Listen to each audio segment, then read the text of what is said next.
here we are, another afternoon, and I'm getting to the stage where we can actually get some real work done. So I'll do the body first, and I'll just shift that there so you can really see what I'm doing. And we need a brush, just an old brush, and some cotton buds to clean up, and probably paper towel and some water. And I'm just going to take the lid off this. Okay, now the first ones I'm going to do are these two here. And I didn't actually put the glue in that one that was pulling up, because it actually tightened up and went back. It's just weird. So I've just left it, and I thought I'll just put a really good dollop of glue in. Okay, so I'm just gluing around on the actual Li-Qua-Che, and of course that sealer has now become really nice and tight and dry.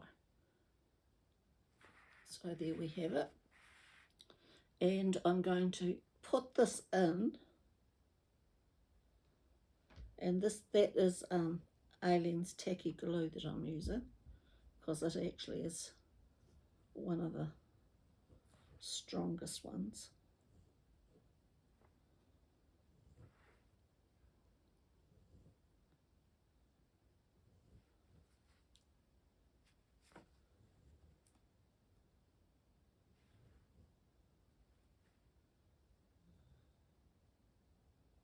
You may hear a lawnmower going, because hubby's come and he said, is it okay for me to mow the lawn?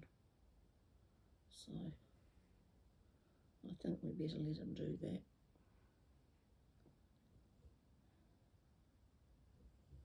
And just use the ball of your finger to press that and make sure that it's really down, like that.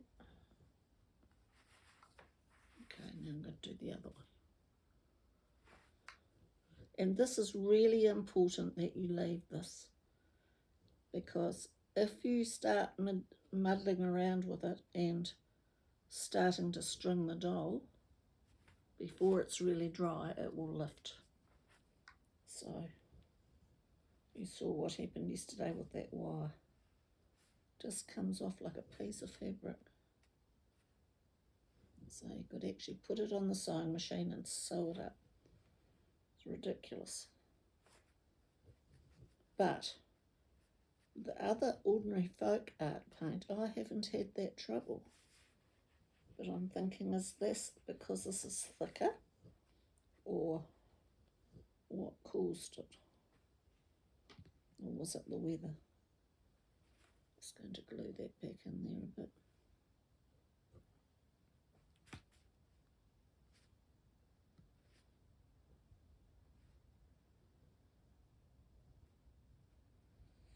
My mohair dye is not quite as dark brown as what I'd hoped for, and that is because the mohair wasn't as dark as I had before. But I've still got this beautiful mid brown, which is like a deep dark golden brown or blonde, which is really nice, often seen on doll bodies, on doll heads, especially German ones.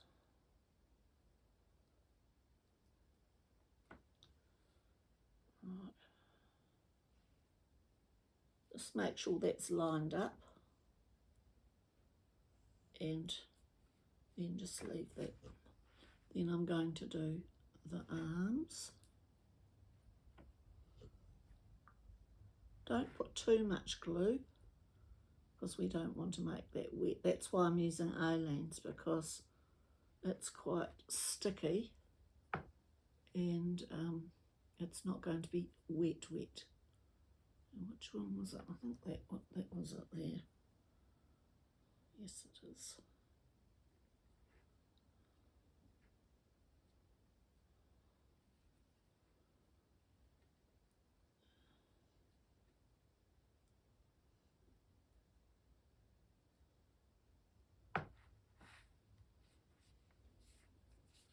is in there, and this one for the other side. Try not to put it down anywhere where there's glue, because that could pull your paint.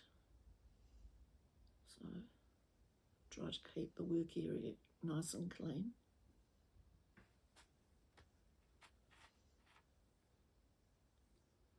And it won't matter where that cut is, because once it's all dried it will be fine.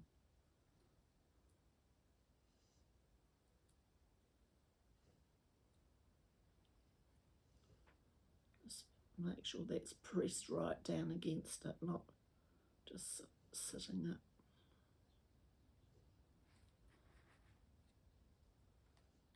There we are. And now we get to the neck one. Now, if you don't use the right elastic, this hole in the middle might not be big enough to get your elastic through or your hook through. So you do have to check that. I hope I've done this one. Because I'm going to use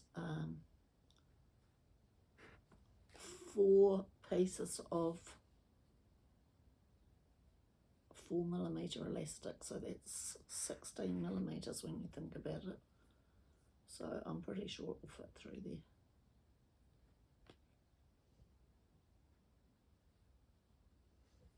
There it is. So I'll just leave that there. Or would you like it that way? And might do the legs next.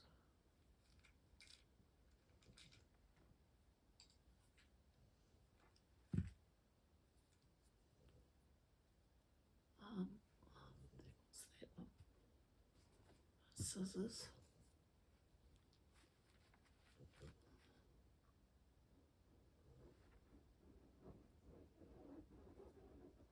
I can hear the lawnmower coming out. He's already cleaned one garden out this afternoon, so he's right onto it. I'm not stopping him. Okay, so I'm just going to put this over the top. And I'm just going to put that by that little slot. And then I'm going to just poke. That I might have to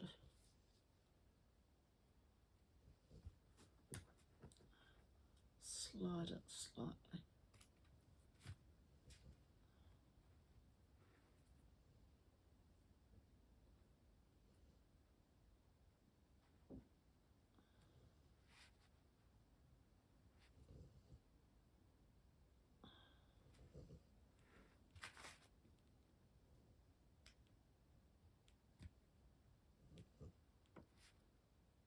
Just push that bit down.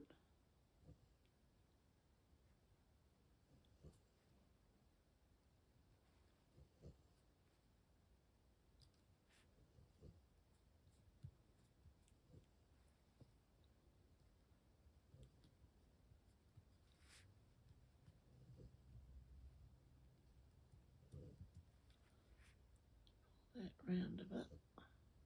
And of course it stretches a little bit, so you can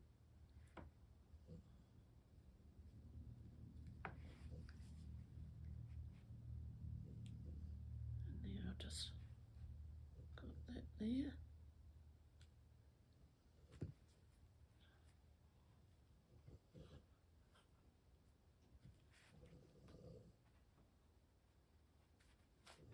It's just a bit.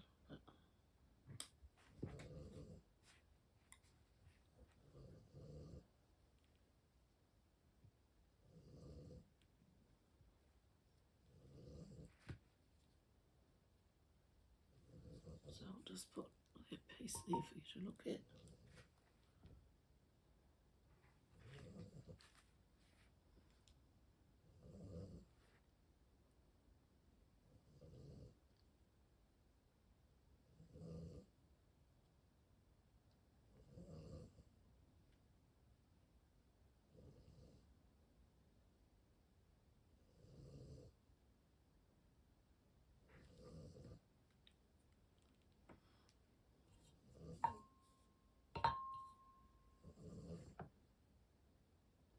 it's not. I knew it wasn't a.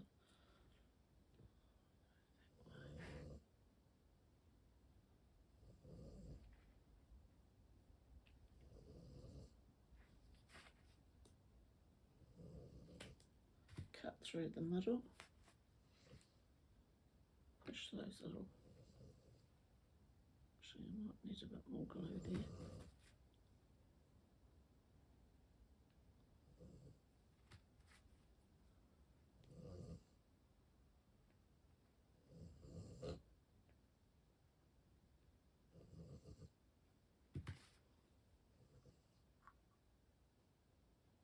Try not to get too much glue, but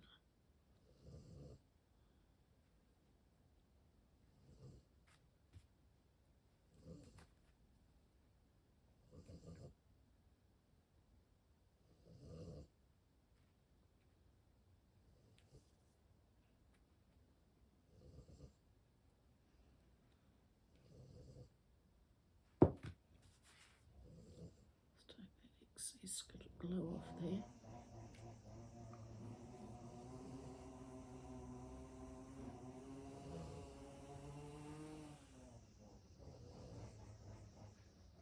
We're going to just put a little bit more in there.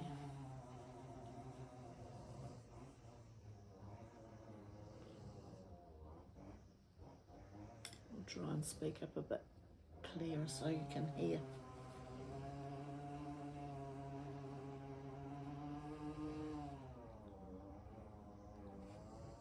Pull that over. Because there's a certain amount of stretch in this leather which you can use to pull it nice and tight. So of course if you use calico it's got a bit of stretch but not quite the same.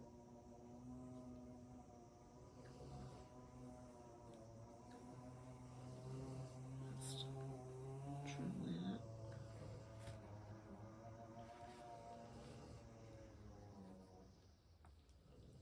I think they look, they're alright. And I've already done the toenails. I did those yesterday and the hands. So I'll just do the hands next.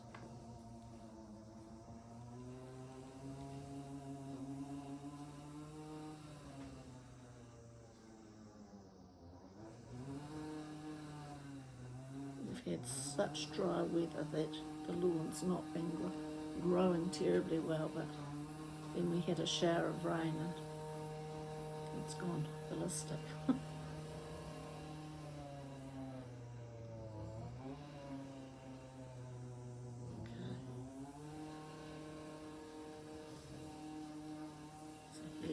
Hair there, that's not good.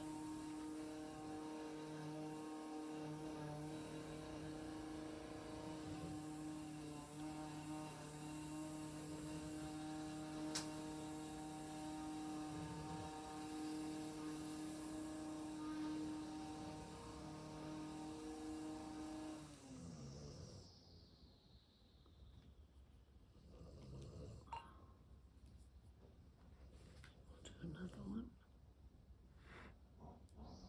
And the fast mesh that I put into the inside of the legs and on the hands has dried off beautifully.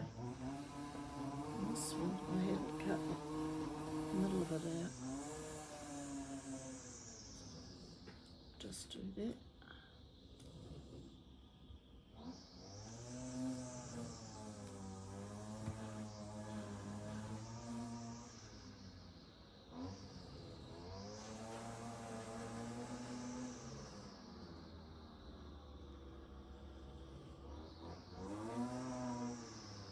Make sure it's really stuck down there, that it's not just floating, because it's harder to get up later. Right, now we're looking at, done there, tops of the legs are done, those don't look done, this needs to be done.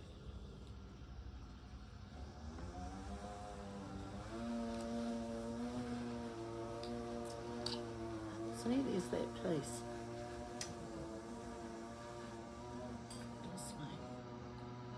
So what I'm going to do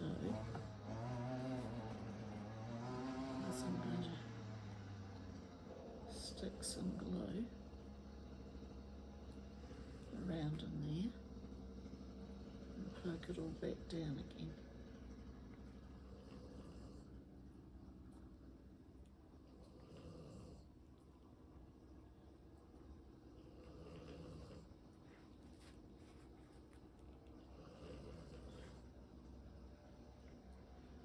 And this will definitely need to be left till tomorrow.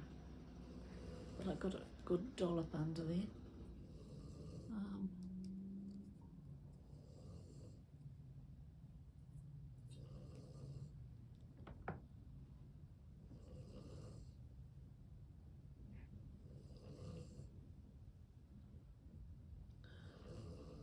And this leather will really hold all that down, and it will meld into that glue area and take the pressure off it. There, like that. And one more.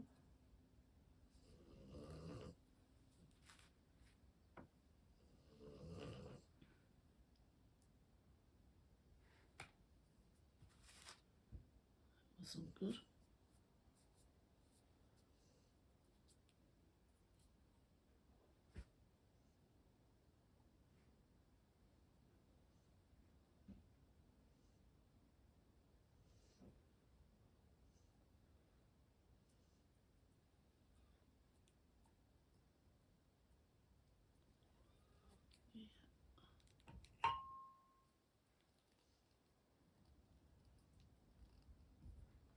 And oh, that's right, I decided I was going to put some in here anyway, because this little part in the end here is very, very fragile, and the little hands will pose there. Probably won't move that much anyway.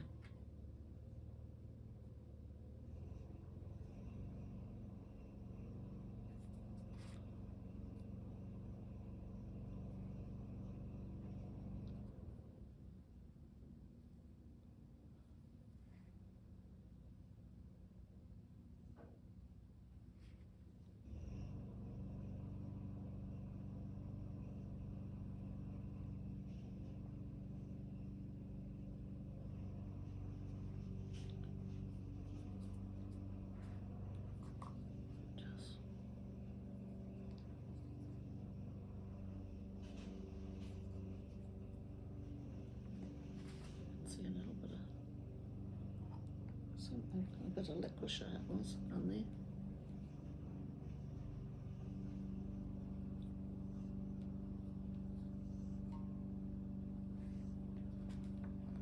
And, oh no, just my luck for something to break at this point, wouldn't it?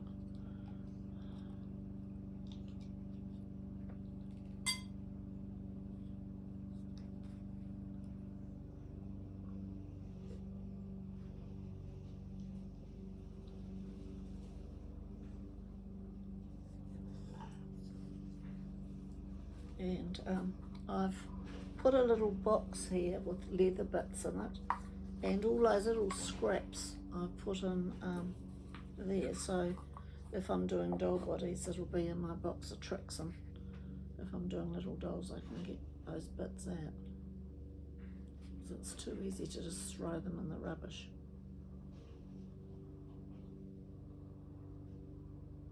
And when you're doing little dolls, even the little bisque dolls,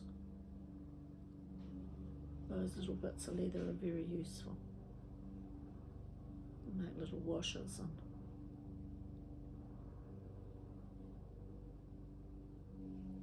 and my little Schunan Hofmaster that I bought online, which is very like Annie, she's got one eye that the eyelashes are still there, but the actual eyelid part behind it has decomposed slightly. It almost looks like a moth's eaten it or something. So I'm going to rebuild behind the eyelash with a tiny little bit of Li-Qua-Che and just build it up gently, just by wiping it in there, and then I'll be able to paint in there because I don't want to take the eyelashes or anything like that off. And it looks like I'll have to make her a wig. So that is all of the gluing.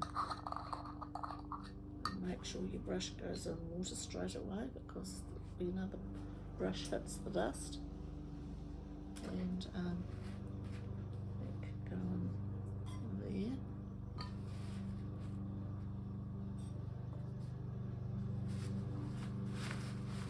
And I thought I'd just show you this oil.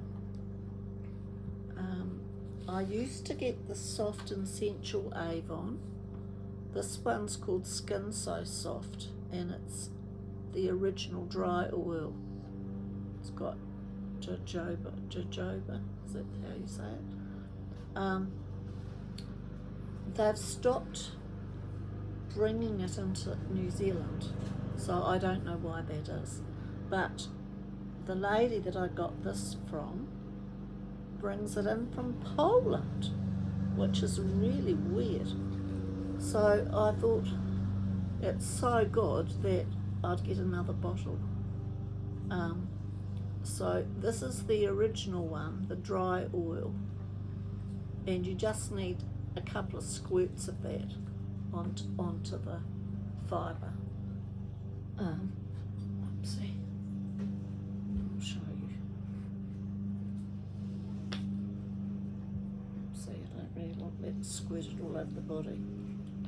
I'll just cover that up. So you just,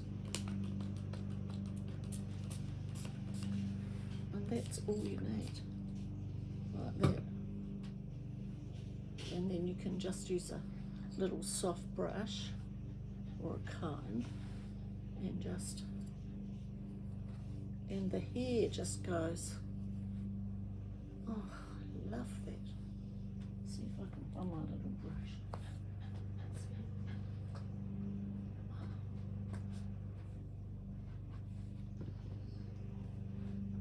And you can just brush it through, or you can just comb it through, like that.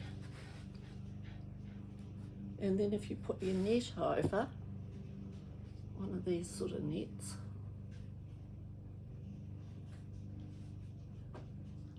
like that, and put a band around it, that will hold all the static down, and any loose bits that are up the top will smooth down and look new again.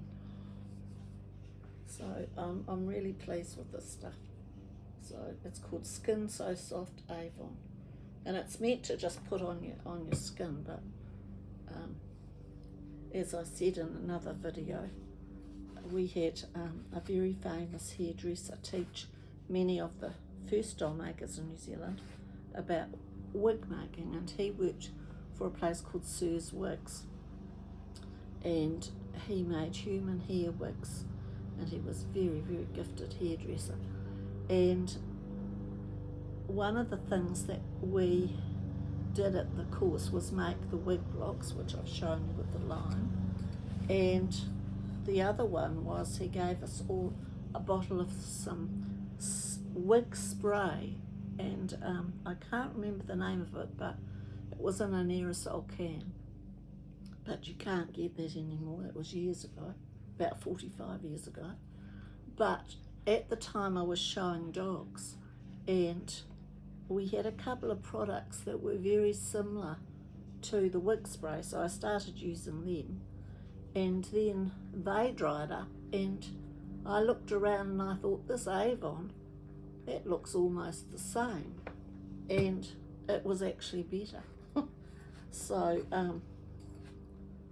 what you have to think of is that fibre is actually an animal fibre, and if you take out the moisture out of that fibre, you have to put it back in. And Chantel's wig's been in the cabinet for 25 years, so it was pretty dry. And I haven't washed that, I've just used the dry shampoo that you use for dogs. Sometimes people, when they go to the shows, they don't actually want to wash them on the morning that they're showing their dog, and they have the stuff and they just spray it on and brush it around, and that is fantastic stuff. So I have used the window cleaner on really grubby wigs, but I prefer the dog one. It's a little bit more gentle. So I hope you've enjoyed this afternoon, and I've got some work to do on my new little antique doll, which I'm going to pull apart this afternoon, and I think her name's going to be Gertie, because the other little Schönauenhof master is called Annie, and my grandmother's name was Annie, and her little sister was Gertie. And when they came to New Zealand together, Annie and Gertie came right at the beginning of the First World War, and their father said to my grandmother, who was 31 at the time, an old spinster, marry the first man you meet. And of course she met somebody on the boat, and he wanted her to get off in Australia and marry him, but she wasn't too sure about that. So he bought her this beautiful picture of the Corinthic boat, which we've still got, and Annie sailed on to New Zealand. And the interesting thing is that my grandfather became a boarder at Gertie and her husband's house, and that's how Grandma met him. So she didn't marry the first man she met at all. She met my granddad. And he'd been to New Zealand twice. First, I think it was 1908, he came around the Horn, and it was a pretty wild trip, he said. And the second time he went through the Panama Canal, and he was a real hard case. He and his brothers, there were 4 of them, were the music quartet on the boat. They were great musicians. And Granddad was a real hard shot. He was very funny. And he called man overboard as they went through the Panama Canal, and they rang the bells and the ship stopped. And there was no man overboard, it was just Granddad being a fool. Except they gathered him up and they put him in the jail for the night. So that was the story of the Panama Canal. So that was the first trip through when it had just opened.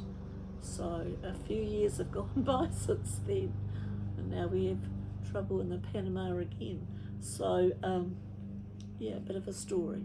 Anyway, Granddad went back the second time when he came through the Panama Canal to get another member of the family to bring out to New Zealand. So he had 2 trips back to England, and in those days that would have been quite a courageous thing to do, because it was a long way, and it was all in, you know, pretty scanty sort of conditions, because he didn't come first class, just came as the quartet on the ship. So yeah, great story. So we still have Grandma's things from her trip on the Corinthic, which was one of the, like the Titanic and those ships, it was built in the same place. But the Corinthic did, I don't know how many trips, something like 39 trips out to New Zealand. A lot of people came on the Corinthic over a period of time. And when she came, the First World War had just started, and the Germans were really onto passenger ships, and they came through the Indian Ocean on Christmas Day, and they had to put everybody into blackness because they couldn't have any lights on or anything like that because they might be seen. And there were people torpedoing the ships. There were several ships that got hit. So Grandma actually had Christmas dinner on the Corinthic on that Christmas Day, 1915. And we still have the menus of what they ate on that very famous dinner. So quite interesting. And it was always a story around the table, Christmas time, about coming through the Indian Ocean and being people trying to torpedo them. So she never went back to England. She was born in Wales, 1883. Never went home, but she lived to be 93. And she succeeded all her brothers and sisters, and there were 2 Victorian families. She was the eldest of all of them, and she lived to be older than any of the other siblings. So a wonderful story for a lady who lost her mother at 9 years of age, went to work in a house with Wilberforce and Wilberforce's daughter, just by Queen Victoria's palace, started getting bombed all around London and left with her sister to come to New Zealand, not knowing where she was going. It was a very brave thing to do. But her sister's husband got a job in the newspaper here, and he was a person who set up all the typesetting. So he had a job to come to. So they all decided to come together. So my new little doll is going to be called Gertie. So I have a big sewing machine called Annie and a little one called Gertie, my little featherweight. And now I'm going to have 2 little shoe now and off masters, Annie and Gertie, because they should be together. So I might look at the old photos of Grandma and Gertie and see if I can find some clothes that are something like what they wore when they were children. And I do have a few photos. The people that Grandma worked for in London bought her a camera right at the beginning of when cameras were around. And she took quite a few photos of different places where they lived. And of course the stories are that the children had lots of beautiful, beautiful dolls and beautiful clothes. So I always thought when I was a kid, why would anybody leave a life like that and come here when they had all that in England?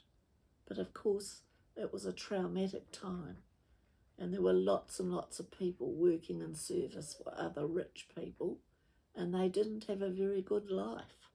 And so they were looking to seek their fortunes and go out to the world. And that was the beginning of colonisation as we know it. So she never went home. The only contact she had with her family were writing letters, which they did for many years. But she never saw those family members ever again. So, very brave people. And of course they had another World War later where they'd already suffered a depression. So their lives were full of trying to find hope, a bit like what people are going through now in the world.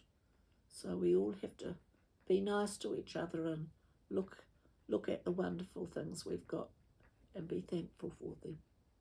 So have a lovely afternoon. Hello, Miss Willa. Oh, there's Maggie there, hiding behind the table. I see you.